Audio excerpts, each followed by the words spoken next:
All right. Hey, everyone. Welcome to another deep dive with us. You know how this works. We take one fascinating source and unpack all the juicy bits. And today we're going deep into the world of cults and mind control. We're diving into Combating Cult Mind Control by Stephen Hassan. Now, if that name rings a bell, it might be because Hassan's a leading expert on this stuff. He's a former Moonie himself, and now he runs the Freedom of Mind Resource Center. So he's not just talking the talk, he's walked the walk and helped countless people break free. You know what really struck me looking at the reviews for this book? It's the global reach. I mean, we've got people from Brazil, Germany, Italy, Canada, all saying this book was a lifesaver for them. One person even said it was the only book on cults that they found genuinely helpful, so that's saying something. It really is, and it makes you think about how universal this problem is, right? Yeah. It's not just some fringe thing, it's something that can touch anyone, anywhere. Yeah. And I think what makes Hassan's work so powerful is that personal perspective he brings. Like, he doesn't talk about this stuff theoretically, he's been there. He knows the tactics firsthand. He knows the struggle of breaking free. There's this one anecdote in the book that I just love. It's about Hassan going to a party after leaving the Moonies and dreading that question. You know the one, what do you do? Can you imagine telling people you're an expert on cults? Oh, I can totally see the awkward silence after that. But it really highlights how mind control is often misunderstood. It's not this like cartoonish image of brainwashing we see in movies. It's much more subtle, much more insidious.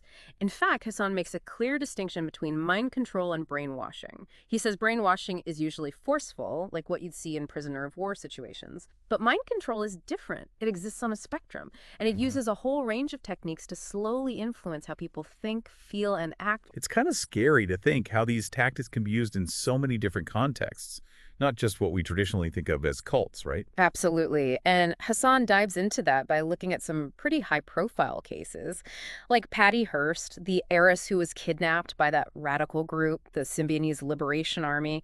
Lots of folks thought she was brainwashed into joining them. He also examines Chinese thought reform during the Cultural Revolution, which was basically a systematic attempt to reshape people's entire worldview. And of course, he draws heavily on his own experience with the Moonies, which I think really brings the stuff down to earth and shows how these tactics work in real life. And speaking of his time with the Moonies, that's one of the things that really gripped me about this book. The way Hassan takes you inside that world and shares his journey into and out of the group. And what's fascinating is that he didn't join out of desperation or naivety. He actually joined because he wanted to make a difference in the world. He was idealistic, wanted to be part of something bigger than himself. Yeah, that's such a common thread among people who get drawn into these groups, isn't it? It's not always about weakness or gullibility. It's often this deep desire to do good, to find meaning, to connect with something larger than themselves. And cults, they're really good at tapping into those very human needs. They offer this sense of purpose, of community, of certainty in a world that can feel very uncertain. And then, as Hassan gets deeper into the Moonies, you really feel that pressure to conform start to build. The book captures that fear of leaving, the isolation from the outside world, the constant reinforcement of the group's ideology. It's intense. He even talks about this near-fatal van accident he had while he was sleep-deprived from fundraising for them. And instead of seeing it as a result of exhaustion, he saw it as some kind of spiritual test. Blaming himself for not being pure enough is wild. It really shows how distorted your thinking can become in these environments. They twist your perception of reality, make you question everything you thought you knew, and it all reinforces their control over you. His eventual escape from the Moonies involved deprogramming, which sounds incredibly intense.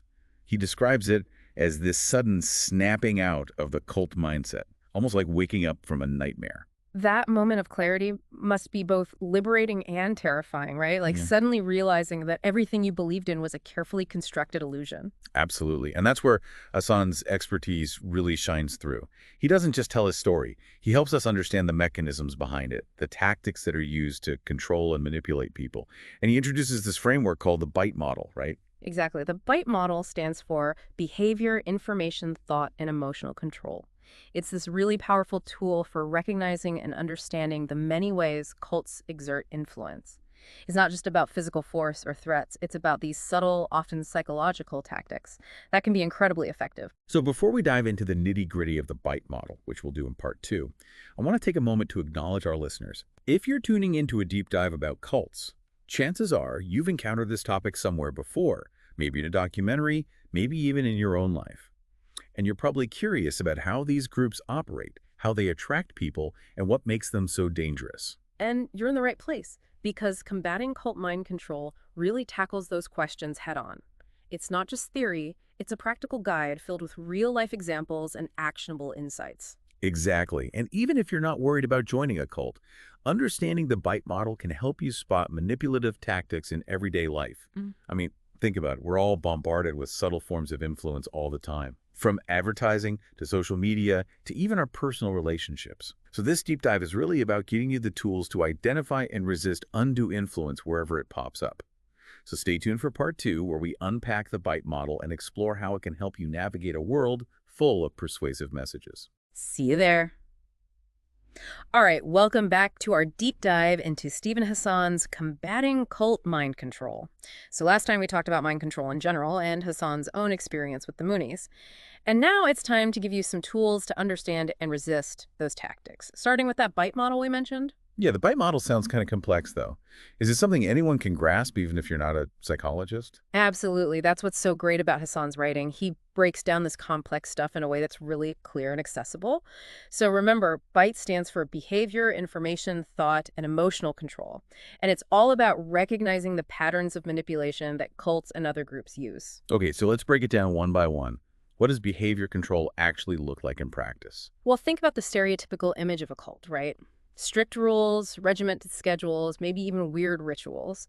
And while not every cult is going to be that extreme, behavior control often involves regulating every aspect of members' lives, like what they eat, how they dress, who they can talk to, even how much sleep they get. It's like being micromanaged to the nth degree, right? Exactly. And the point is to break down their sense of individuality and make them dependent on the group.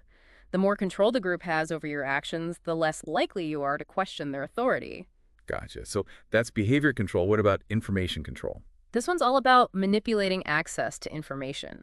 Cults will often limit or distort the information their members get, creating this kind of echo chamber where the group's narrative is the only truth allowed. So they might censor books and websites, control the news sources members can access, or even spread misinformation to push their own agenda. Exactly. It's like building a wall around someone's mind. And shutting out any information that could challenge the group's beliefs. They might even twist facts or come up with these elaborate conspiracy theories to make the outside world seem dangerous or scary, further isolating members. It's crazy how easily our perception of reality can be warped when we're only exposed to one side of the story. Yeah, right. It really is. And that leads us to thought control, which gets even more insidious because now we're talking about how the group targets your way of thinking, using techniques to suppress critical thinking and dissent.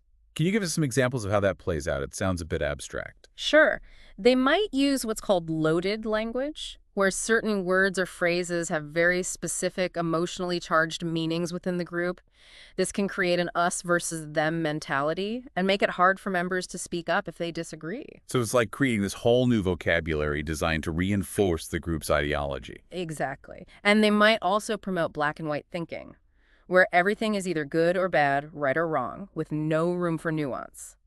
This makes it really hard for members to analyze the group's teachings critically or consider other perspectives. Sounds like a recipe for shutting down any kind of independent thought. Right. And then finally, you have emotional control, which, as you can guess, is all about manipulating people's feelings to keep them in line. This one feels especially insidious because emotions are so powerful, so visceral. Absolutely. Cults often use fear and guilt to control their members. They play on their insecurities and vulnerabilities.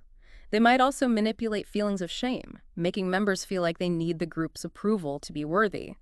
On the flip side, they might create these moments of intense euphoria or spiritual ecstasy to reinforce the belief that the group holds the key to happiness.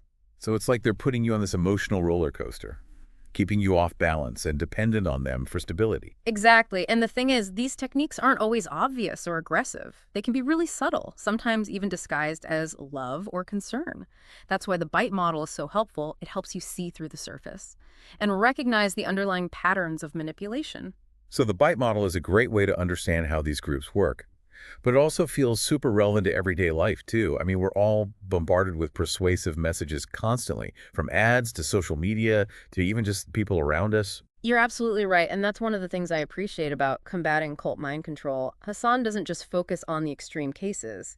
He shows how these same mind control tactics can show up in more subtle, often unintentional ways, in all sorts of settings. So it's not just about avoiding cults, it's about being aware of how we're all being influenced all the time. Precisely, the bite model can help you spot those unhealthy dynamics in your relationships, your work, even your own thought patterns. And that's empowering, right? It's not about living in fear of being manipulated. It's about having that critical lens, being able to tell what's healthy and what's not. Exactly. And combating cult mind control gives you the tools to do that. It's not always an easy read, but it's a really important one. It can help you understand not just the world around you, but yourself as well. So for listeners who want to go deeper and maybe see some specific examples of cults and these tactics in action, be sure to join us for part 3.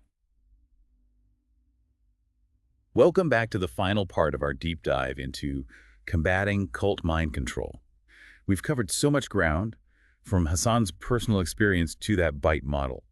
And now I'm really curious to hear some specific examples of these tactics in action. Like, how do they actually play out in real-world situations? Yeah, that's where the book gets really fascinating, when Hassan starts applying these concepts to different groups and organizations. And it's not just those stereotypical cults, with robes and secret handshakes. It goes way beyond that. Right, because we've been talking about how these tactics exist on a spectrum and can show up in all sorts of unexpected places. Exactly. Hassan looks at groups like Scientology, Transcendental meditation, even some self-help seminars that might seem totally harmless at first glance. It's kind of terrifying to think Yeah. about. Like, something marketed as self-improvement could actually be using manipulative tactics. Can you give us an example of that? Sure, he talks about this program called LifeSpring. It was really popular back in the 70s and 80s, all about personal growth and empowerment. But Hassan points out how they actually used a lot of those same bite model techniques, like intense group pressure and emotional manipulation to break down people's defenses and make them more open to suggestion.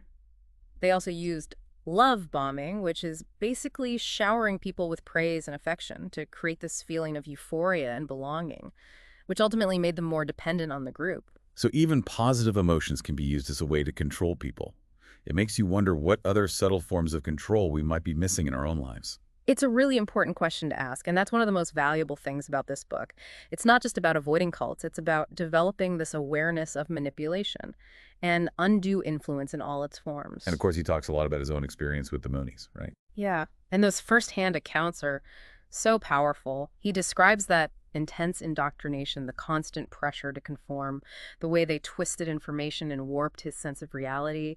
It really drives home how insidious these tactics can be and how they can slowly chip away at your sense of self.